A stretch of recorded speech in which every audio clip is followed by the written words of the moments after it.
Merci mon cher Stéphane de venir dans Moto News de nouveau. Je rappelle pour ceux qui n'ont pas suivi depuis le début, Stéphane Le Gouic, rédacteur en chef de l'Officiel du cycle, la revue moto destinée surtout aux professionnels.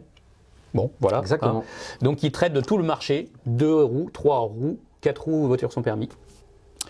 Voilà, tous les concessionnaires connaissent par cœur l'Officiel du cycle et Stéphane Le Gouic. Donc, merci à toi, Stéphane. Merci de m'inviter. Oui. Christophe, tu reviens d'un essai? Oui, un absolument. très bel essai. Absolument. Un produit... un produit incontournable. Incontournable. Voilà, sur le marché du scooter, le nouveau Yamaha T-Max 2022. Ça s'est bien passé?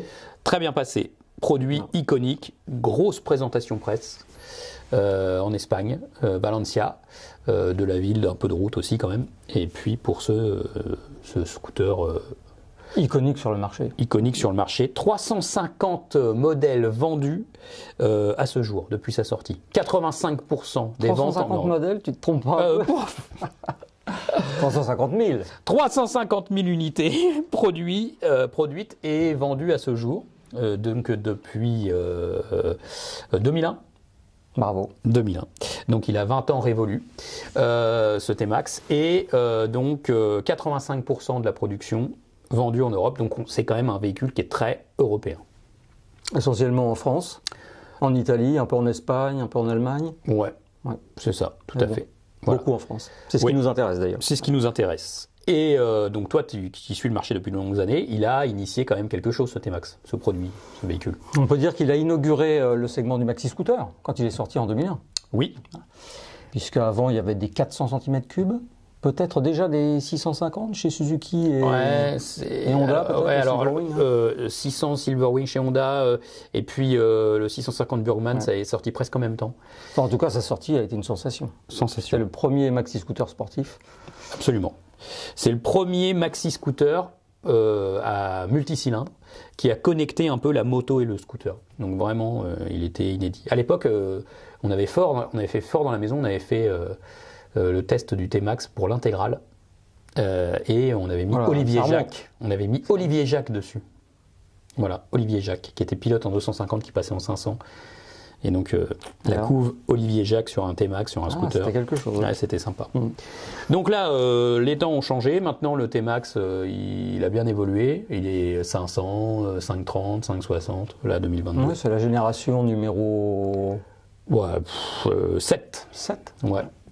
Et donc... C'est bien, je surveille, parce qu'en fait, j'ai préparé une petite anticipation. Ouais, je vois, toujours très pro, toujours 20 très ans pro. de T-Max, ce sont là. 20 ans de T-Max, voilà. Donc, tu peux me poser n'importe quelle question? Bon, bah très bien. Je suis prêt. T'es prêt. Donc... cet essai, alors? Cet essai, ça a donné que... En fait, bon, pour résumer très vite, ce T-Max 2022, pour ceux qui ont eu le 2021 ou le 2020 ou le 2019, ils vont le retrouver, le reconnaître. Il n'a pas trop évolué depuis le 560. C'est à peu près la même architecture, même depuis le début, toujours avec ce moteur solidaire du cadre et pas de la suspension à l'arrière comme sur un scooter classique. Donc ça nous donne un scooter beaucoup plus équilibré, beaucoup plus rigide, sportif. Il est toujours très maniable, c'est le plus maniable des maxi-scooters en ville. Voilà, ça reste la recette du T-Max. Éric De Seine, qui nous a ouvert la conférence de presse du T-Max, a dit « On va continuer de faire un T-Max qui soit le maxi-scooter le plus agréable en ville et pour commuter. » Ça, c'est complètement pertinent parce que de toute façon, les usagers qui utilisent ce scooter, ils font ça. Ils font des trajets pas hyper longs, pas beaucoup de routes, voilà. Il fait 47,5 chevaux, il est homologué A2 et il ne va pas gagner de puissance. Ils disent il faut qu'il soit A2 direct. Ça, pour le marché, je pense qu'ils ont raison. Ouais, c'est important, c'est important. D'accord. J'ai une question piège quand même. Ouais. D'habitude, le cycle de vie du T-Max, c'est 3 ans. Oui. Et là, le dernier est sorti il y a 2 ans. Oui. Et on a le droit à un nouveau T-Max. Oui. Est-ce que tu as eu l'explication? Oui. Alors déjà, en fait, il a eu une mise aux normes continuelle entre Euro 4 et Euro 5. Ils l'ont un peu bossé au niveau de la mise aux normes. Et puis, il n'était pas prêt, lors de sa dernière évolution, à recevoir un tableau de bord connecté avec l'appli qui va bien, etc. Le tableau de bord moderne qu'on met sur tous les véhicules maintenant. Donc là, il arrive. Ça y est, tableau de bord TFT, appli, connexion entre le smartphone et le scooter, ça y est. Donc on a tout dessus. La possibilité de télécharger son itinéraire, recevoir ses SMS, ses alertes. Donc voilà, donc maintenant il a rattrapé son retard là-dessus. Par contre maintenant, c'est 14 000 laisse-moi vérifier, 14 799 € pour le Tech Max. Donc avec poignée chauffante, selle chauffante, bulle électrique, etc. Mais 14 799 €. On a la sensation que ça effraie pas vraiment les acheteurs parce que c'est souvent cette version la plus évoluée qui se vend le mieux. 75% des ventes. Ouais. Enfin bon, ça pique, hein, c'est 15 000 € presque. Ah bah oui, mais tout est cher. Tout augmente. Ouais, tout est cher, tout augmente. Ouais, si on veut. Très bien. Globalement, donc, tu as retrouvé un T-Max comme tu le connaissais. Absolument. Ouais. Est-ce qu'esthétiquement, il y a eu des remarques, des critiques éventuellement Oui, sur alors. cet avant là qui est vraiment très différent par rapport au. Alors, on a l'essai en vidéo sur notre chaîne YouTube Motostation, on a l'essai sur Scooter Station. Évidemment, il y a toujours des critiques. Dès qu'on retouche du design, il y a des critiques. Là, il faut reconnaître que ça n'a pas été très tendre avec la partie avant du scooter. Bon, c'est vrai que moi je le trouve pas très réussi cette génération du T-Max. Mais bon. C'est comme il faut s'y habituer. Mais c'est comme, tu sais, chez Yamaha, on critique la MT-07, elle change, elle est moche, voilà. Puis à la fin de l'année, on regarde, et puis voilà, les ventes sont toujours là-haut. Et le T-Max, ça va être pareil, hein. Il est critiqué, puis ça se trouve, les ventes, ça va être. Le T-Max, c'est un produit iconique, hein. Il a sa clientèle, tous les ans. C'est un produit qui se vend dans ses meilleures années entre 5000 et 6000 unités. Les moins bonnes années, c'est 4000 unités. Quand il est en année 2 ou année 3 de sa commercialisation, ou que le design n'est pas nickel. La meilleure année, ça a été 2008. Je ne me rappelle plus combien. Meilleure année, sur la courbe, le top, c'était 2008. Laisse-moi vérifier quand même, parce que je crois que tu es dans le faux. Ah, je suis dans le faux. Oui, c'est en 2012. Ah, c'est en 2012. Bon, avec la génération du 530. Ah, d'accord. Presque 6500 unités vendues. Alors, je crois que moi j'ai un chiffre, mais c'est par rapport à l'Europe. Ah, peut-être. C'est pas la France. Mais tu t'en sors bien. C'est pas mal. Je fais une pirouette à la Zarco. J'espère qu'il va en faire bientôt des saltos pour inaugurer une victoire. Bon, voilà. Globalement, alors, tu as trouvé que c'était un très bon scooter. Dans la continuité du. Toujours super efficace en ville, confortable, bien suspendu, bien équipé, assez performant. Voilà. Mais bon, ça a un prix, quoi. Voilà. Qu'est-ce qui mériterait de plus? Est-ce que tu as trouvé qu'à un moment. Peut-être que ça manque de puissance ou de caractère. Non. Moi, je trouve qu'il est bien dans ses baskets, ce scooter. Il n'y a pas grand-chose à lui reprocher. Il est cohérent avec sa philosophie de commuteur urbain, extra-urbain. Donc, si tu es possesseur de l'ancien modèle, tu es acheteur du suivant. Alors, si tu es possesseur de l'ancien modèle et que tu trouves qu'il est vraiment cohérent avec ta pratique, oui, tu peux acheter celui-là. Par contre, si tu es possesseur d'un modèle, je vais te dire 2020, il n'est pas kilométré, il est très bien, il te convient très bien, ça ne sert à rien d'aller acheter le nouveau.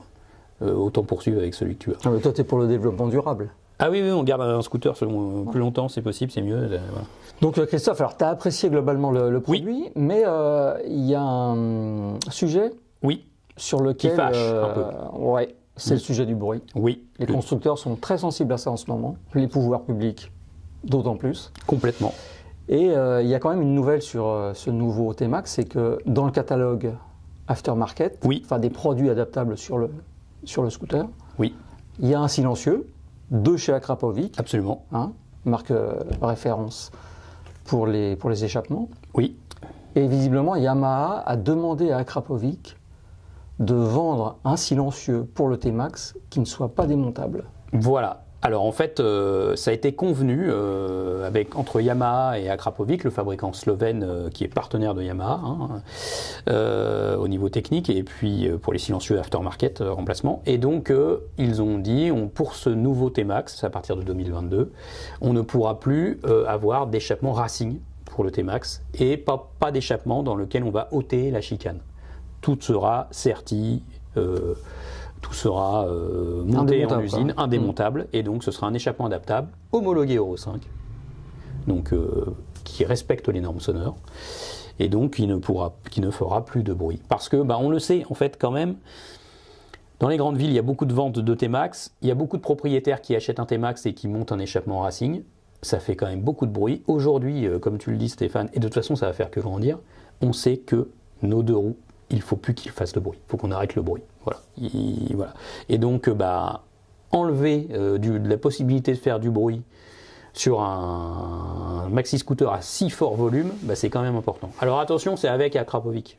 Voilà, c'est ce que j'allais te dire, parce que si une autre marque sort un silencieux démontable, qui fasse un peu de bruit, forcément, les possesseurs, certains possesseurs de T-Max, certains, bien sûr, ils ont acheté ce produit pour faire ce bruit, parce que c'est un T-Max avec un silencieux qui fait un peu de bruit, c'est aussi... ça fait partie de la magie du T-Max aussi. Ça fait partie de la magie du T-Max, exactement. Donc, si on peut parler de magie, en l'occurrence. De magie ou d'atmosphère, d'ambiance du T-Max, voilà. Donc la signature sonore du T-Max, elle est très importante dans l'achat de ce scooter. Et bien évidemment, on peut imaginer que de toute façon, même stratégiquement, j'imagine qu'il y a d'autres industriels du monde de l'échappement qui vont dire « Ah, Akrapovic peut pas faire de bruit, bah moi, ma chicane, on va pouvoir l'enlever. » Ça va m'assurer. Il faut quand même saluer l'effort de Yamaha et de Akrapovic qui joue le jeu, du coup. Qui joue le jeu, parce qu'ils savent peut-être qu'ils vont perdre des ventes. Sur un sujet qui est très sensible et très important pour le futur de la moto. Absolument. Et du scooter.